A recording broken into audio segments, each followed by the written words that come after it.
Hello, church. Nice to connect with you today. I want to read to you a passage from today's reading, John 12, and I got some things out of that I wanted to share with you. Also, I want to share with you that tomorrow I'm excited for our live stream, the Rock Seal Beach. We do have our own live stream that will continue, and so 10 a.m. Remember to go to the rocksealbeachlive.com at 10 a.m.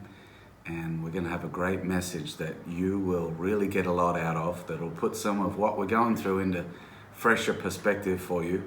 And also, I believe it'll be a great message for anyone who's searching, hasn't found Christ yet, but is searching, for them to listen to and tune in. So this will be a blessing for you. We'd love for you to tune in again tomorrow at 10 a.m.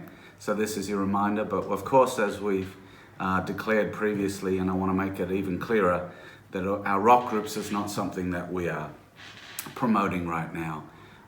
We are just encouraging people to watch from their own homes, and whoever gathers together, they're going to gather together, but from our point of view as a church, we are not encouraging that, of course. Now is our time to do all that we can and be as sensible and as wise as we can and listen to the authorities.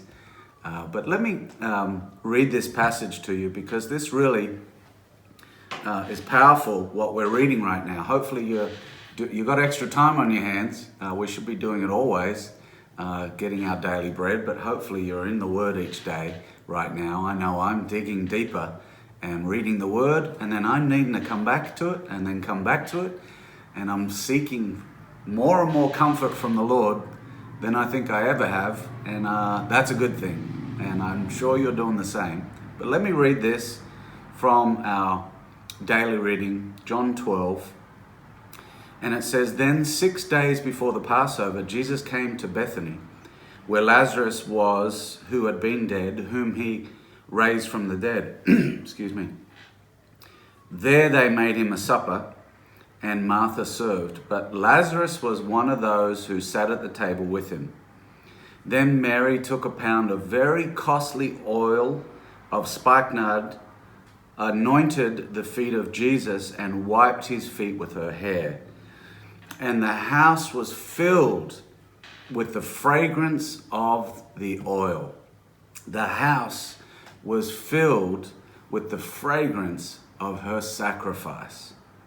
And I keep thinking about how right now there's no sports I can watch. Everything's a rerun. I'm not really interested in watching reruns of sports.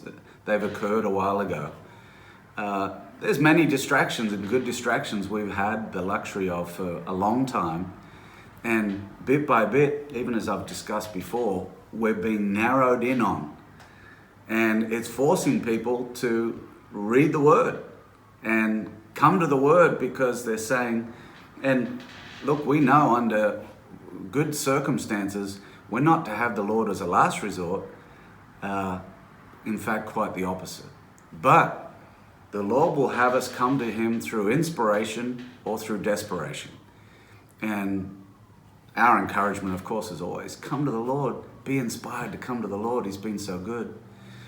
And many are reaching out to Him, though, that now through desperation.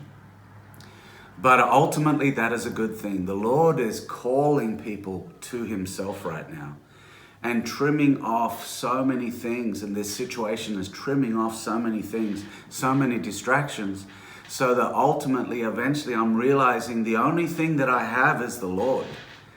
And the only thing the Lord has that He can see of me, and what I want Him to see of me, is that the whole house, my house, is just filled with the sacrifice unto the Lord. My sacrifice, our house's sacrifice unto the Lord.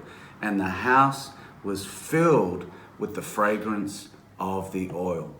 What a beautiful picture. And these were times where they would have wanted to hold on and keep and hold back. And so it was mocked by Judas, who eventually would betray Him. The next few verses, verse 4, "But one of His disciples, Judas Iscariot, Simon's son, who would betray Him, said, 'Why was this fragrant oil not sold for 300 denarii and given to the poor?'" And this is so much of the world system, is thoughts right now of desperation are because of money. What's going to happen with my money? What's going to happen? And the Lord's told us very clearly that He's going to look after us. He's going to look after you. You're going to have everything you need.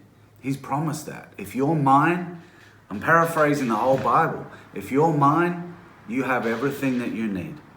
And that's exactly what's happening in this story, is this lady's realizing she's weighing up a precious possession versus the precious one who's in her house. And the precious one is in your house. He's not a God who's left us alone. He says, I'll never leave you nor forsake you. We're going to be going over this tomorrow. And I want you to tune in, because I'm going to add to this and take this to the next level. And it's going to be a great message for you. The hope that we have in Christ that comes out greatest in times of seeming hopelessness. And so he says, Judas Iscariot says, why? And then he said, not that he cared for the poor. It says, not that he cared for the poor, but because he was a thief and had the money box. And he used to take what was put in. But Jesus said, let her alone.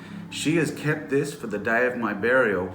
For the poor you have with you always, but me you do not have always. Of course, he knew that he was going to be going to be seated at the right hand of his Father. And he said, I must go so that the Comforter can come. And this is important for you to realize. God is a God of great comfort. And you can easily be comforted by coming to him and saying, Lord, will you comfort me right now? That's what I've been doing. Lord, will you comfort me right now? Will you comfort my household? But Lord, if there's any fragrance in my house, let the fragrance be one of my sacrifice unto you. What are you asking of me? And he's asking us to be light in the darkness, to stay true to him, to keep our faith alive.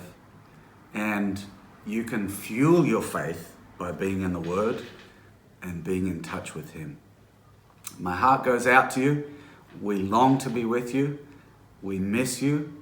And we have a season right now where we don't get to gather together. But it's very important that we gather around the Word and gather when we do our live stream. We are still the church, and the church, the Rock Seal Beach, is moving forward powerfully through this. And we'll see it evident when we come back together, but know that that is what's happening right now. And you have a great opportunity with those that are around you to be the light in whatever shape or form. And so let's keep looking for the opportunities that God has provided so that we can continue to be that fragrance of sacrifice that fills the house. Well, thanks for tuning in just for this short video. And I love you very, very much.